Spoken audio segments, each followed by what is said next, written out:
गृह मंत्रालय ने पीएम मोदी की सुरक्षा में चूक मामले में पंजाब सरकार और खुफिया एजेंसियों से बात कर कार्रवाई की प्रक्रिया शुरू कर दी है। सूत्रों के मुताबिक जिस जगह प्रधानमंत्री नरेंद्र मोदी का काफिला रुका, वहां से लगातार जानकारी जुटाई जा रही थी। आरोप ये भी लग रहे हैं कि पंजाब सरकार ने तय समय पर रिपोर्ट नहीं दी, लिहाजा गृह मंत्रालय अपनी तरफ से जानकारी जुटा रहा है, क्योंकि नियमों के मुताबिक ऐसे मामलों में प्रदेश सरकार से जो जानकारी मांगी गई उसे तुरंत केंद्र सरकार को देनी चाहिए। लेकिन इल्जाम है कि सुरक्षा में चूक के मुद्दे पर ऐसा नहीं हुआ। इस बीच सोनिया गांधी ने पंजाब के सीएम चरणजीत सिंह चन्नी से फोन पर बात की और पूरी घटना की जानकारी ली। बीजेपी ने प्रधानमंत्री के पंजाब दौरे पर सुरक्षा में हुई चूक के पीछे खालिस्तान समर्थक संगठन का हाथ होने का शक जता दिया।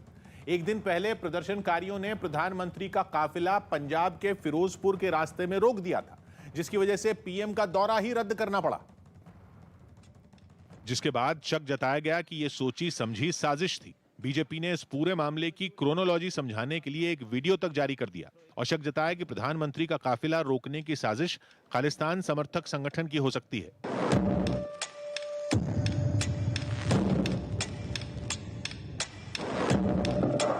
यही नहीं, वीडियो में सिलसिलेवार तरीके से बताया गया कि एक दिन पहले पंजाब के फिरोजपुर के रास्ते में प्रधानमंत्री के काफिले के साथ क्या, कैसे और क्यों हुआ।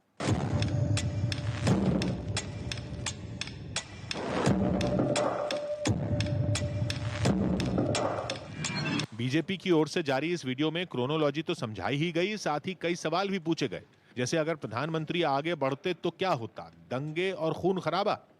क्योंकि वीडियो के हिसाब से 4 जनवरी को ही प्रधानमंत्री का कार्यक्रम नहीं होने देने की धमकी दे दी गई थी।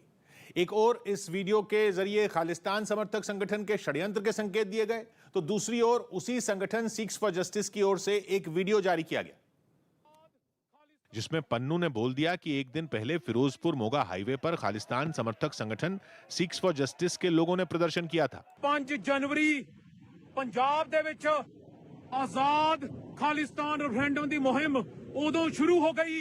तिरंगे वाले पंजाब नूं छड्ड के दिल्ली वापस पहुंच गए। बात प्रधानमंत्री की सुरक्षा की थी, लिहाजा यह मामला सुप्रीम कोर्ट में भी उठा, जिस पर सुनवाई हो सकती है।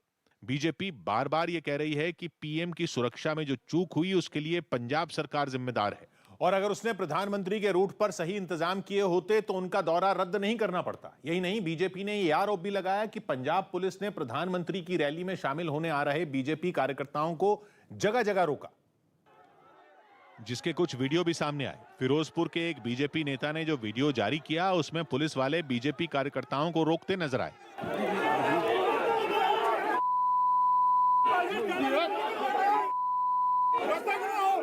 यही नहीं, बीजेपी ने यह आरोप भी लगाया कि पंजाब पुलिस खुद किसानों को प्रधानमंत्री के काफिले के रास्ते में लाई थी। पुलिस वाले इनको लेके आए एस्कॉर्ट करके और इनको वहां ब्रिज के ऊपर बिठाया। इस बीच किसान नेता सुरजीत सिंह फूल का एक वीडियो सामने आया, जिसमें उन्होंने बीजेपी कार्यकर्ताओं को पीएम की रैली में जाने से रोकने के लिए किसानों को बधाई दी। रोड जाम करके उन्हां नूं बीजेपी दे लीडरां नूं कच्चे राहां उत्तों दी पाणियां विच दी लंघाया, इहदे तुसीं बधाई दे हकदार हैं। प्रधानमंत्री का फिरोजपुर का कार्यक्रम रद्द होने पर बीजेपी और कांग्रेस में ठनी हुई है, और पंजाब के बीजेपी के कई नेता तो वहां राष्ट्रपति शासन लगाने की मांग तक कर चुके हैं।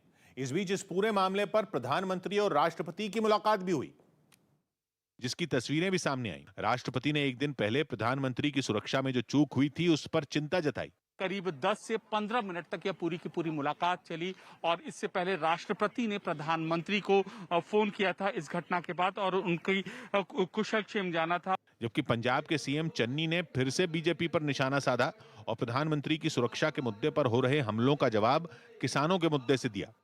तुसी उठे बॉर्डर दिल्ली बिठा रखा है किसानों, वो मेरा कसूर है। आप पे आंच ही नहीं आ सकती थी, आपके नजदीक भी कोई नहीं था, 1 किलोमीटर के अंदर कोई बंदा नहीं आया। चरणजीत चन्नी एक दिन पहले ही बोल चुके हैं कि उनकी सरकार ने कोई लापरवाही नहीं की और प्रधानमंत्री का रूट अचानक बदला था, जिसकी उन्हें जानकारी ही नहीं थी। लेकिन पंजाब सरकार की इन दलीलों पर बीजेपी ने भरोसा नहीं किया और प्रधानमंत्री की सुरक्षा में चूक के मुद्दे पर जोरदार प्रदर्शन किया, और देश के अलग अलग शहरों में बीजेपी के कार्यकर्ता सड़कों पर उतरे, जिसकी एक तस्वीर उत्तराखंड के देहरादून से भी सामने आई। वहां कांग्रेस के खिलाफ प्रदर्शन कर रहे बीजेपी की युवा इकाई बीजेवाईएम के कार्यकर्ताओं को काबू करने में पुलिस के पसीने छूट गए। प्रदर्शन के लिए सैकड़ों की संख्या में इकट्ठा हुए लोगों ने कांग्रेस के प्रदेश मुख्यालय की ओर मार्च निकालने की कोशिश की, जिन्हें रोकने के लिए पुलिस की बैरिकेडिंग भी काम नहीं आई।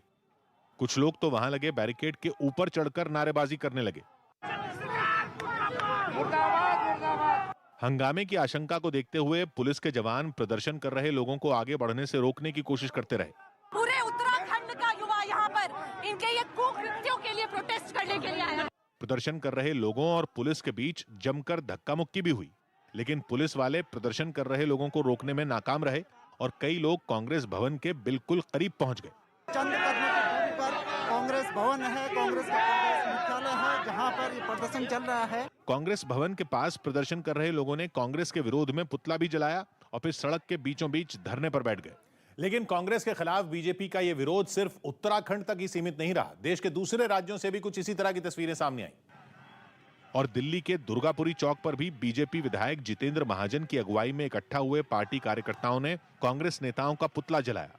प्रदर्शन में शामिल लोगों ने प्रधानमंत्री की सुरक्षा में हुई चूक के दोषियों को सजा दिए जाने की मांग की। प्रधान सेवक है, उनके साथ ऐसा व्यवहार ये पंजाब की सरकार को शोभा नहीं देता है। वहीं उत्तर प्रदेश के कानपुर में भी बीजेपी कार्यकर्ताओं ने कांग्रेस के विरोध में जोरदार प्रदर्शन किया और पंजाब के सीएम चरणजीत सिंह चन्नी का पुतला जलाकर जमकर नारेबाजी की। पाकिस्तानी चन्नी मुर्दाबाद, मुर्दाबाद, मुर्दाबाद। वहीं आंध्र प्रदेश के विजयवाड़ा में भी बीजेपी कार्यकर्ता पंजाब के सीएम का पुतला लेकर मार्च निकालते दिखाई दिए। इसके बाद एक जगह पर इकट्ठा होकर उन्होंने पुतले को आग लगा दी। उधर दिल्ली में बीजेपी के लोगों ने इस मुद्दे पर मशाल जुलूस निकाला। प्रधानमंत्री की सुरक्षा से खिलवाड़ के विरोध में दिल्ली के मोतीनगर इलाके में पार्टी के कई कार्यकर्ता सड़कों पर उतरे और उन्होंने न केवल जुलूस निकाला बल्कि पंजाब के मुख्यमंत्री चरणजीत सिंह चन्नी का पुतला भी फूंका। सीएम का काफिला जो रुकना पड़ा है उसके विरोध में भारतीय जनता पार्टी के तमाम जो मोर्चे हैं वो सड़कों पे आ गए हैं। इसी तरह पंजाब के अमृतसर में भी बीजेपी ने मशाल यात्रा निकाली जो कई इलाकों से होकर गुजरी। जम्मू से भी इसी तरह की तस्वीरें सामने आई। वहां भी फिरोजपुर घटना के विरोध में बीजेपी के कई कार्यकर्ताओं ने तिरंगा और मशाल लेकर जुलूस निकाला। मिसाल रैली है, ये एक विरोध जताया जा रहा है पंजाब कांग्रेस के खिलाफ। वहीं पटना में बीजेपी कार्यकर्ताओं ने प्रधानमंत्री की सुरक्षा में चूक की घटना के खिलाफ कैंडल मार्च निकाला। इसी तरह देश के कई दूसरे राज्यों में भी पार्टी ने प्रदर्शन किए। वहीं दूसरी तरफ सोनिया गांधी के पंजाब के मुख्यमंत्री को पीएम मोदी की सुरक्षा चूक मुद्दे पर बात करने के बाद केंद्रीय मंत्री स्मृति ईरानी सामने आई। उन्होंने इस मामले में सोनिया गांधी को आड़े हाथ ले लिया।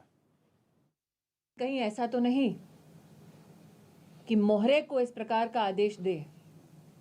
परिवार ने अपना पल्ला झाड़ लिया है और अपना गुस्सा दिखाया।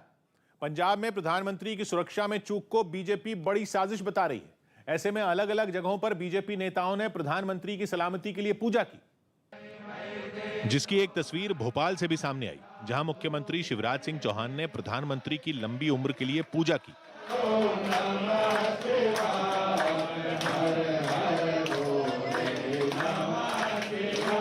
इस पूजा के लिए वहां प्रधानमंत्री की एक बड़ी तस्वीर भी लगाई गई। पूजा के बाद शिवराज सिंह चौहान ने प्रधानमंत्री की सुरक्षा में चूक के लिए कांग्रेस को निशाने पर लिया। संघीय ढांचे को आपने तार तार कर दिया और जानबूझ के खूनी खेल खेला। यूपी के सीएम योगी आदित्यनाथ ने भी वाराणसी के काशी विश्वनाथ में पीएम के लिए पूजा पाठ किया। इसके अलावा वो काल भैरव मंदिर भी गए। बाबा विश्वनाथ जी का और बाबा काल भैरवनाथ जी का देश के यशस्वी प्रधानमंत्री जी पर अहेतुक कृपा है। वहीं दिल्ली के झंडेवालान मंदिर में भी बीजेपी नेताओं ने प्रधानमंत्री की लंबी उम्र के लिए यज्ञ किया। झंडेवालान मंदिर में इस वक्त मौजूद हैं, जहां पर चल रहा है महामृत्युंजय मंत्र जाप। कुछ ऐसी ही तस्वीरें दिल्ली के कनॉट प्लेस से भी आईं। वहां के एक शिव मंदिर में दिल्ली बीजेपी के अध्यक्ष आदेश गुप्ता और दूसरे नेताओं ने प्रधानमंत्री के लिए पूजा की। पंजाब में प्रधानमंत्री की सुरक्षा में हुई चूक ने कई सवाल खड़े किए। 20 मिनट तक प्रधानमंत्री के काफिला एक फ्लाईओवर पर फंसे रहना कोई छोटी मोटी बात तो नहीं है। इसलिए केंद्र और पंजाब सरकार दोनों ने अपनी दलीलें दी। पंजाब सरकार ने दावा किया कि उसे और पंजाब पुलिस को 5 जनवरी को प्रधानमंत्री के सड़क से जाने के बारे में नहीं बताया गया था और उनका यह कार्यक्रम अचानक बना। मतलब पंजाब सरकार का कहना है कि उसे पीएम के सड़क के रास्ते जाने का पता ही नहीं था, जबकि केंद्र का दावा है कि इस बारे में 1 और 2 जनवरी को एक सुरक्षा ड्रिल हुई थी, जिसमें प्रधानमंत्री के बठिंडा से फिरोजपुर जाने के लिए वैकल्पिक इंतजाम करने को कहा गया था। यही नहीं, खबर है कि 4 जनवरी को इस रास्ते पर रिहर्सल भी की गई थी और पंजाब सरकार को बोल दिया गया था कि अगर इमरजेंसी में प्रधानमंत्री का रूट बदलता है तो वो उसके लिए अपनी तैयारी पूरी रखे। यही नहीं, केंद्र का यह भी दावा है कि पंजाब के डीजीपी से हरी झंडी मिलने के बाद ही एसपीजी ने प्रधानमंत्री को सड़क से जाने की मंजूरी दी थी। प्रधानमंत्री सड़क के रास्ते इसलिए आए क्योंकि बारिश हुई थी, लेकिन पंजाब सरकार ने दलील दी कि मौसम की वजह से प्रधानमंत्री के रूट में जो बदलाव हुआ वो उसे नहीं बताया गया। जबकि खबर है कि इस बारे में भी पंजाब पुलिस से बात हुई थी कि अगर मौसम बिगड़ा तो प्रधानमंत्री के लिए सड़क से जाने का इंतजाम किया जाए। इस बीच पंजाब सरकार ने प्रधानमंत्री के फिरोजपुर दौरे के लिए जो सुरक्षा इंतजाम किए थे उससे जुड़े निर्देशों की एक चिट्ठी भी सामने आई।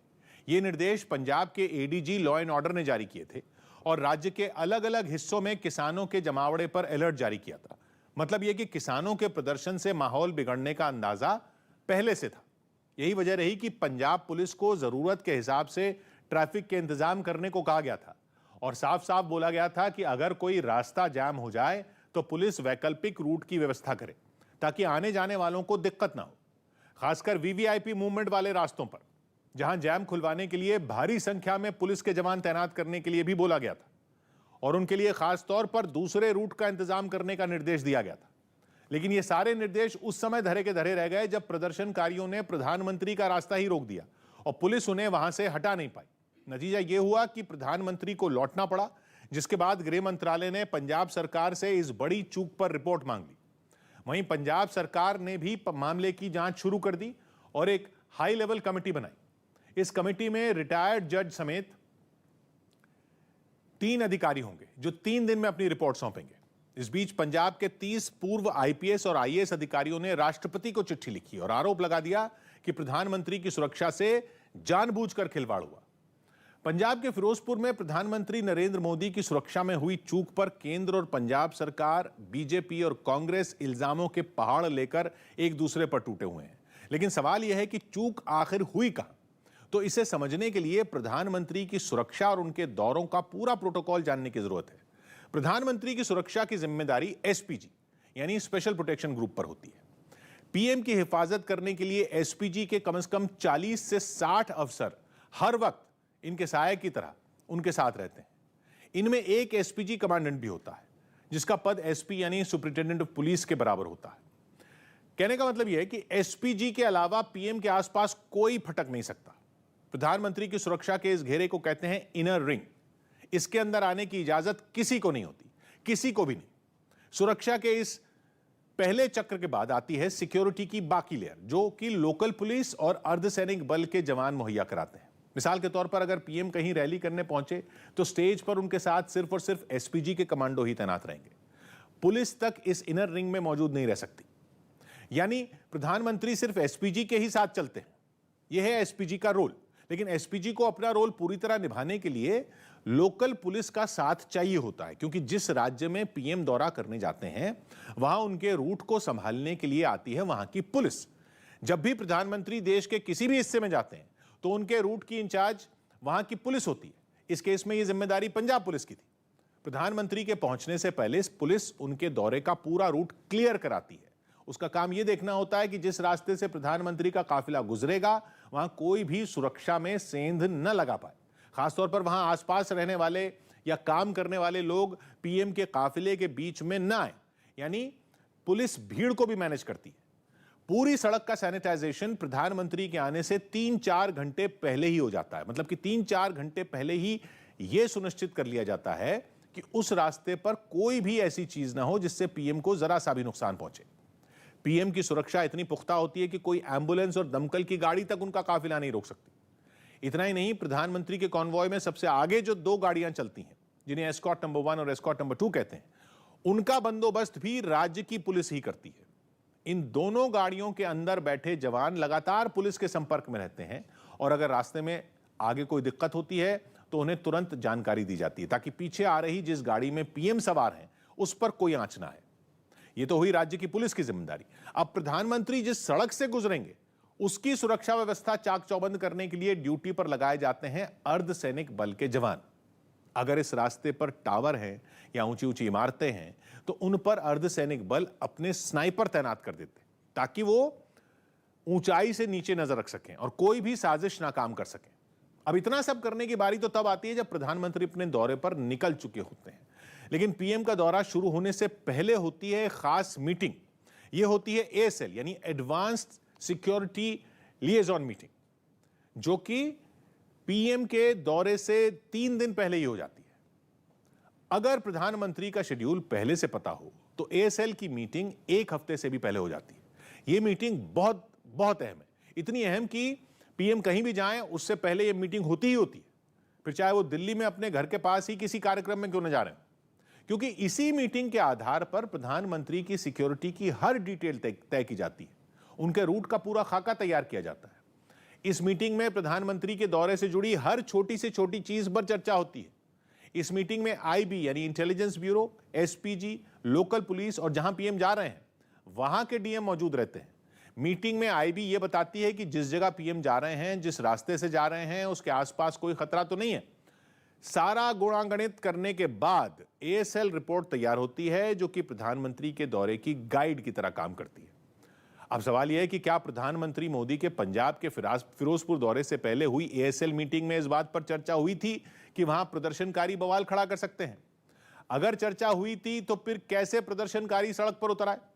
यह सवाल अहम इसलिए है क्योंकि प्रधानमंत्री की सुरक्षा के मामले में रत्ती भर का रिस्क नहीं लिया जाता और उनके दौरे के लिए सिर्फ एक रास्ते के भरोसे तो बिल्कुल भी नहीं रहा जाता, क्योंकि सफर में कभी भी कोई भी दिक्कत आ सकती है।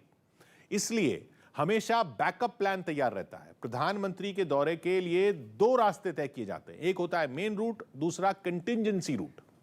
होता क्या है कि पीएम का काफिला पहला रूट पकड़ता है, लेकिन दोनों रूट इस तरह तय किए जाते हैं कि अगर पहले रूट पर कोई दिक्कत हुई तो पीएम की गाड़ियां तुरंत दूसरे रूट की तरफ मुड़ जाती हैं, जो कि पहले से ही पूरी तरह सैनिटाइज होता है, यानी जरा सा भी खतरा मोल नहीं लिया जाता।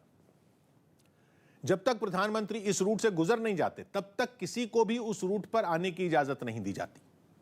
इतना ही नहीं, प्रधानमंत्री के लिए सड़क का एक या फिर कुछ जगह सड़क के दोनों ही हिस्से, दोनों सड़कें बिल्कुल क्लियर कर दिए जाते हैं। जैसे दिल्ली में पीएम के सफर करते वक्त सड़क का एक हिस्सा ब्लॉक किया जाता है, दूसरी तरफ ट्रैफिक चलता रहता है।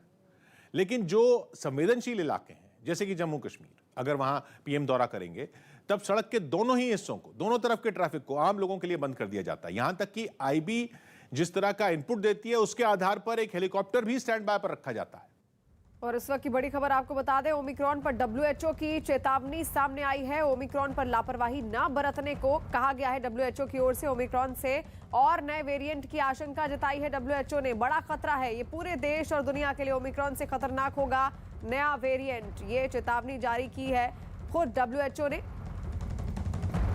तो इस वक्त की बड़ी खबर आप देख रहे हैं, विश्व स्वास्थ्य संगठन ने कोरोना के नए वेरिएंट ओमिक्रॉन को लेकर चेताया है और डब्ल्यूएचओ ने कहा है कि ओमिक्रॉन को हल्के में ना लें। डब्ल्यूएचओ के मुताबिक नए वेरिएंट से रिकॉर्ड संख्या में लोग संक्रमित हो रहे हैं। ये कई देशों में डेल्टा वेरिएंट को तेजी से पछाड़ रहा है और जिस तरीके से लगातार आंकड़े बढ़ते जा रहे हैं उसने न केवल देश की बल्कि पूरी की पूरी दुनिया की चिंता भी बढ़ा दी है। और खुद डब्ल्यूएचओ भी अब एक्टिव मोड में आ गया है और डब्ल्यूएचओ ने चेतावनी जारी कर दी है ओमिक्रॉन को लेकर और कहा है कि इससे जो नया वेरिएंट पैदा होगा वो और भी ज्यादा खतरनाक हो सकता है।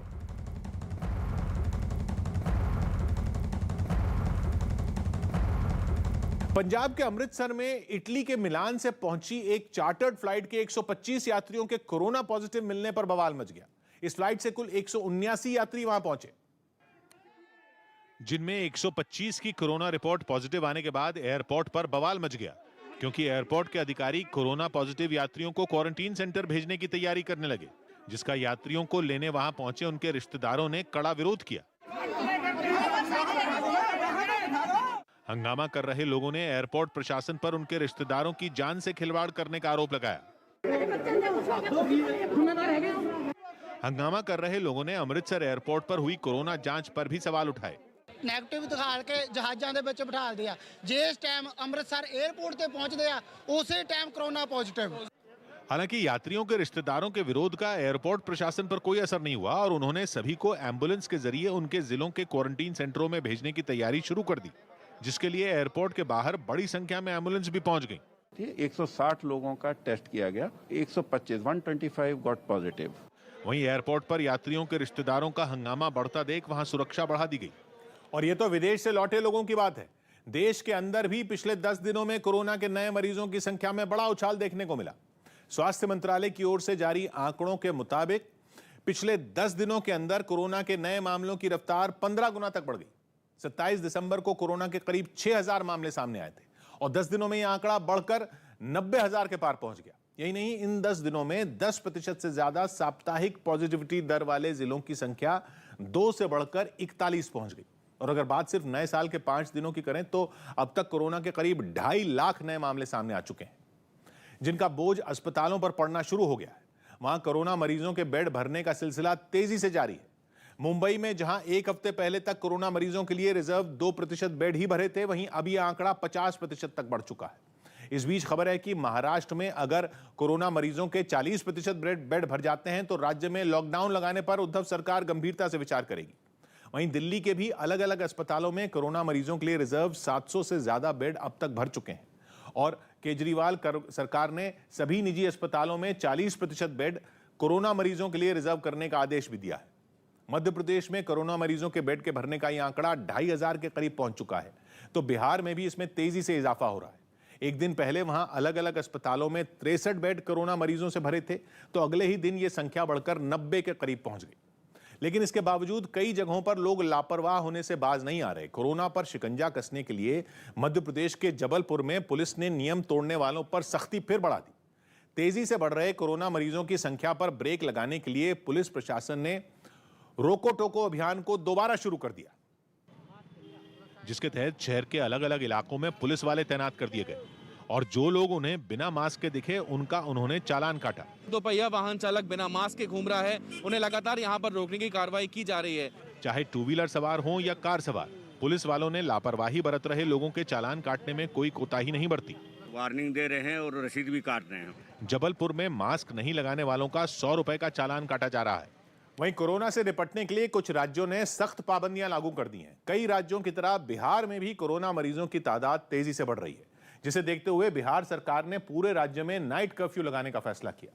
यह नाइट कर्फ्यू रात 10 बजे से सुबह 5 बजे तक जारी रहेगा। इसके अलावा पूरे राज्य में सिनेमा हॉल, स्विमिंग पूल, चिड़ियाघर और मॉल पूरी तरह बंद रहेंगे। भीड़ को कम करने के मकसद से किसी शादी समारोह में 50 लोगों को और अंतिम संस्कार में 20 लोगों को ही शामिल होने की इजाजत दी गई। बिहार के अलावा तमिलनाडु में भी नाइट कर्फ्यू का ऐलान किया गया, जो रात 10 बजे से सुबह 5 बजे तक जारी रहेगा। इतना ही नहीं, तमिलनाडु में रविवार यानी 9 जनवरी को पूर्ण लॉकडाउन का फैसला भी किया गया। इसी तरह छत्तीसगढ़ सरकार ने फैसला किया कि जिन जिलों में कोरोना मरीजों के बढ़ने की दर 4% से ज्यादा है, वहां नाइट कर्फ्यू लगाया जाएगा। साथ ही उन जिलों में सभी रेस्टोरेंट, होटल, सिनेमा हॉल और स्कूलों को भी बंद रखने का आदेश दिया गया। इसके अलावा दिल्ली में कोरोना नियम तोड़ने पर 2 बड़े बाजार बंद कर दिए गए। इनमें एक दिल्ली के सोनिया विहार इलाके में और दूसरा मुकुंद विहार इलाके में। लेकिन बंदिशों की इन खबरों के बीच मुंबई के कांदिवली इलाके से चौंकाने वाला एक वीडियो सामने आया।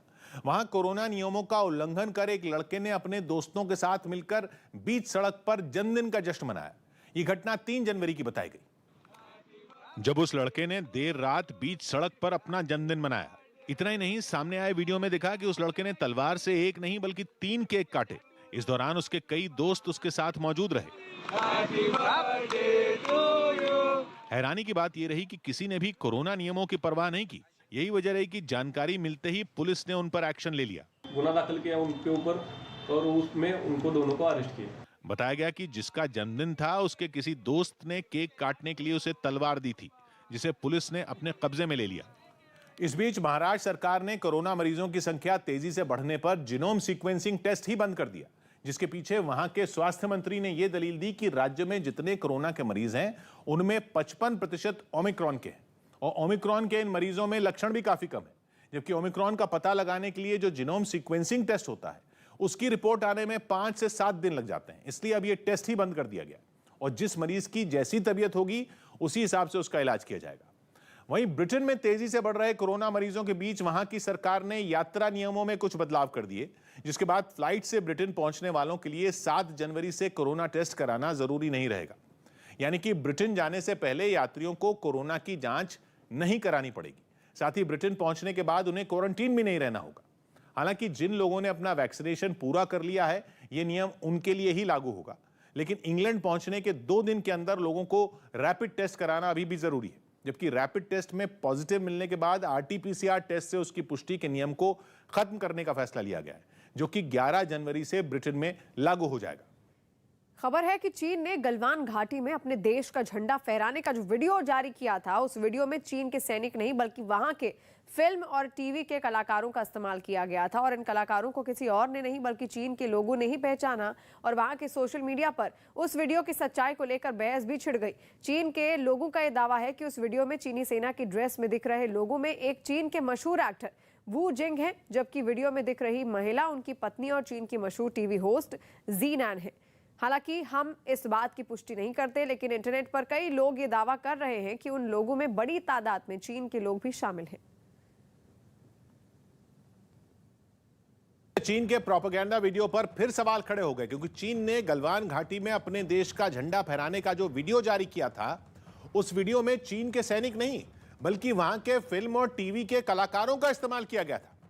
इन कलाकारों को किसी और ने नहीं बल्कि चीन के लोगों ने ही पहचाना और वहां की सोशल मीडिया पर उस वीडियो की सच्चाई को लेकर बहस भी छिड़ गई।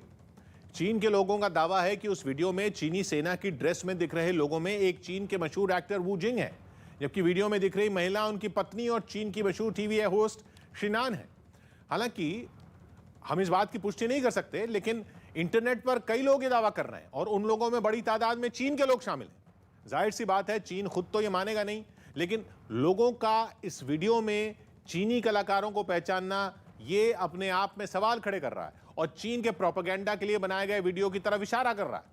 चीन ने अपना प्रोपेगेंडा वीडियो इस साल की 1 तारीख को जारी किया था। सोशल मीडिया प्लेटफॉर्म का दावा है कि उससे ठीक एक हफ्ते पहले यानी 24 दिसंबर को एक्टर वू जिंग और उनकी पत्नी शिनान बॉर्डर पर LAC के करीब पहुंचे। वहां चीन के सैनिकों के साथ उन्होंने वो वीडियो शूट किया। ये दावा भी किया गया कि जिस जगह चीन ने अपना प्रोपेगेंडा वीडियो शूट किया, वो इलाका गलवान नदी से 28 किलोमीटर दूर चीन की सीमा के अंदर है, न कि भारत की सीमा में। अमेरिका में इस महीने ग्रैमी अवार्ड समारोह नहीं होगा। अमेरिका में कोरोना के बढ़ रहे मामलों की वजह से ग्रैमी अवार्ड समारोह को फिलहाल टाल दिया गया। ये समारोह इसी महीने 31 जनवरी को होना था। ग्रैमी अवार्ड संगीत के क्षेत्र में दिए जाते हैं। दिल्ली सरकार ने नर्सरी में दाखिले के लिए आवेदन करने की तारीख 2 हफ्ते बढ़ा दी। राजधानी में बढ़ रहे कोरोना संकट की वजह से ये फैसला लिया गया।